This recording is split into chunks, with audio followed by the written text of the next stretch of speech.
এগুলো কি নিয়ে আসছো? বাজার, তুমি যা জানতে বলছিলে সব নিয়ে আসছি। সবজি, মাছ, ইলিশ। বাজার না, বাসায় কোনো কাজের মেয়ে নাই? 3 দিন ধরে বউ আসতেছে না, কেন নিয়ে আসছো এগুলা? এখন এই রাতের বেলায় মাছ কে কাটবে? তুমি কাটবা? না, ওই শুধু ইলিশ মাছ রান্না হবে, তাই ভাবলাম যে সাথে যদি একটু লাউ চিংড়ি হয় না, দেখ। জমাই খাইতে পারবা। ঠিক আছে, তাহলে তুমি জমাই খাও। তুমি একটা কাজ করো, তুমি এই চিংড়িগুলো আমাকে কেটে দাও, আমি তোমাকে রান্না করে দিতেছি। ঠিক আছে? কি মজা বাবা, আজকে মাছ পড়বে। এই একদম চুপ, কোনো কাকনা কথা চলবে না। জানা তুমি করতে বল, যা। যা। চিংড়ি মাছ কেটে দিচ্ছি। তুমি কি ভাবছো আমি চিংড়ি মাছ কাটতে পারি না? আমি সব পারি। কি হলো? দেখি দেখি, কি হলো দেখি।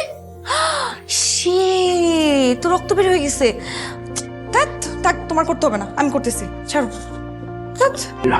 বাবা বসুন বসুন, দই আছে, দই দিচ্ছি। দই এনেছিস? ও ভালো করেছিস। খাবার দাওয়ার পর একটু দই খেলে খাবারটা হজম হয় খুব ভালো। দই খেয়ে খেয়ে রোজ রোজ খাচ্ছি নাকি? সপ্তাহে 1-2 দিন খেলে কিচ্ছু হয় না। এই যে দই, দাও দাও। দইটা খুবই মজা। মা, আমাকে অল্প দিও। বুঝলে বৌমা, আগে তো ছিল চিনি পাতা দই, এখন তো সেসব দই পাওয়াই যায় না। তুমি নাও, আমি হাড়ি থেকে খাবো। হাড়িটা আমাকে দিও। এই না না, তুই আজকে হাঁড়ি পাবি না। কেন? কতবার তুই খেয়েছিস? এবার আমি আর দাদু ভাই মিলে দইয়ের হাঁড়িটা চেটে পুটে খাও, তাই না দাদু ভাই? ইয়ে, সেই মজা হবে।